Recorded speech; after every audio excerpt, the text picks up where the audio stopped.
শুধু ফ্যাসিস্ট শেখ হাসিনা নয়, জুলাই গণ অভ্যুত্থানে হত্যা মামলায় বিদেশে পলাতক সবাইকে ফেরত আনার চেষ্টা করছে সরকার, এমনটি জানিয়েছেন তথ্য ও সম্প্রচার মন্ত্রী আন্দালিব রহমান পার্থ। সচিবালয়ে সমসাময়িক বিষয়ে সংবাদ সম্মেলনে এসব কথা বলেন তিনি। বলেন, শেখ হাসিনাকে ফিরিয়ে দেওয়ার বিষয়ে ভারত আদালতের দ্বারস্থ হলে বিষয়টি সুখকর হবে না।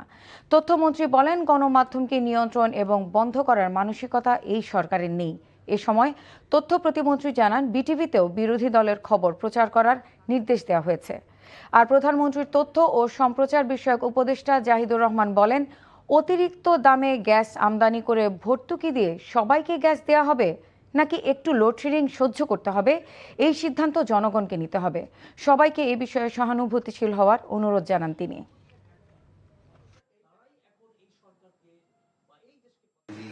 গিয়েছিলেন একভাবে, ওই সরকার হয়তো পলিটিক্যালি এখন ওই দায়ভার নিতে চাচ্ছেন না বলে এটা জুডিশিয়ারির উপরে দিয়ে দিচ্ছেন।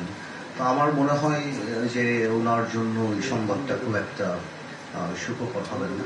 বাট আমাদের তো দাবি একটাই, সেটা হলো যে শুধুমাত্র উনি কেন, প্রত্যেককে আমরা ফেরত চাই। যাদের নামে মামলা, যাদের নামে সবকিছু বাংলাদেশের জায়গা থেকে আমরা চাই, যাতে করে এই জুলাই আন্দোলন থেকে আরম্ভ করে এর আগেও যে ঘটনাগুলি, সেগুলির সঠিক বিচার হবে।